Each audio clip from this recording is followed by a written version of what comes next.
சங்கீதம் 104.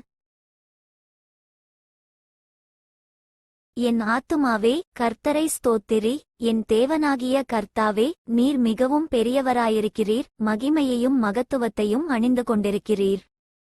ஒளியை வஸ்திரமாக தரித்து வானங்களை திரையைப் போல் விரித்திருக்கிறீர். தமது மேல்வீடுகளை தண்ணீர்களால் மச்சுப்பாவி, மேகங்களை தமது இரதமாக்கி காற்றினுடைய செட்டைகளின் மேல் செல்லுகிறார். தம்முடைய தூதர்களை காற்றுகளாகவும் தம்முடைய ஊழியக்காரரை அக்கினி ஜுவாலைகளாகவும் செய்கிறார். பூமி ஒருபோதும் நிலைபேறாதபடி அதின் ஆதாரங்கள் மேல் அதை ஸ்தாபித்தார். அதை வஸ்திரத்தினால் மூடுவது போல ஆழத்தினால் மூடினீர். பர்வதங்களின் மேல் தண்ணீர்கள் நின்றது. அவைகள் உமது கண்டிதத்தால் விலகியோடி உமது குமுறலின் சத்தத்தால் விரைந்து போயிற்று. அவைகள் மலைகளில் ஏறி பள்ளத்தாக்குகளில் இறங்கி நீர் அவைகளுக்கு ஏற்படுத்தின இடத்தில் சென்றது. அவைகள் திரும்பவும் வந்து பூமியை மூடிக்கொள்ளாதபடி கடவாதிருக்கும் எல்லையை அவைகளுக்கு ஏற்படுத்தினீர். அவர் பள்ளத்தாக்குகளில் ஊற்றுகளை வரவிடுகிறார், அவைகள் மலைகள் நடுவே ஓடுகிறது. அவைகள் வெளியின் ஜீவன்களுக்கெல்லாம் தண்ணீர் கொடுக்கும், அங்கே காட்டுக்கழுதைகள் தங்கள் தாகத்தை தீர்த்துக்கொள்ளும். அவைகளின் ஓரமாய் ஆகாயத்துப் பறவைகள் சஞ்சரித்து கிளைகள் மேலிருந்து பாடும். தம்முடைய மேல்வீடுகளிலிருந்து பர்வதங்களுக்குத் தண்ணீர் இறைக்கிறார். உமது கிரியைகளின் பலனாலே பூமி திருப்தியாயிருக்கிறது.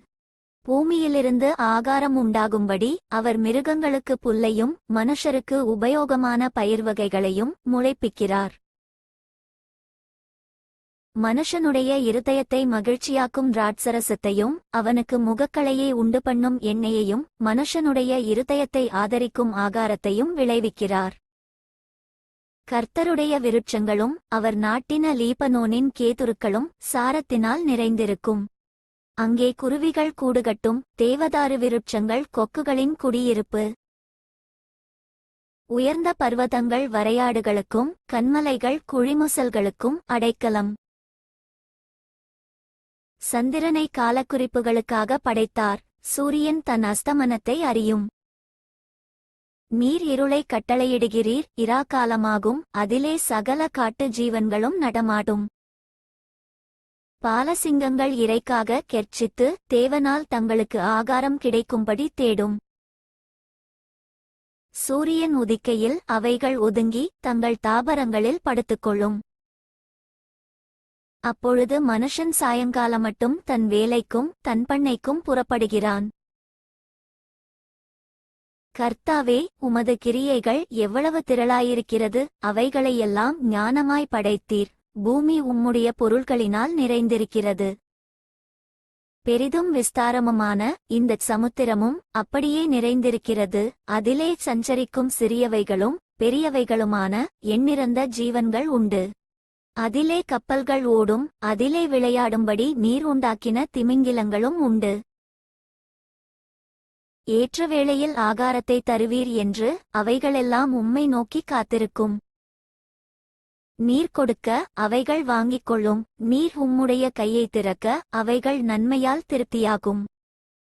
நீர் உமது முகத்தை மறைக்க திகைக்கும். நீர் அவைகளின் சுவாசத்தை வாங்கிக் கொள்ள அவைகள் மாண்டு தங்கள் மண்ணுக்கு திரும்பும்.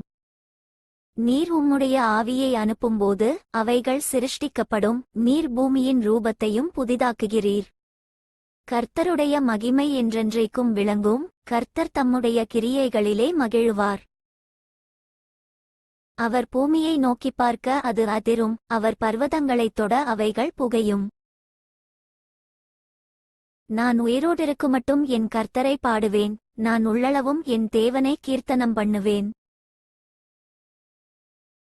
நான் அவரை தியானிக்கும் தியானம் இனிதாயிருக்கும். நான் கர்த்தருக்குள் மகிழுவேன். 35. பாவிகள் பூமியிலிருந்து நிர்மூலமாகி துன்மார்க்கர் இனி இராமற் போவார்கள். என் ஆத்துமாவே கர்த்தரை ஸ்தோத்திரி. அல்லேலூயா. For more videos subscribe and like my channel.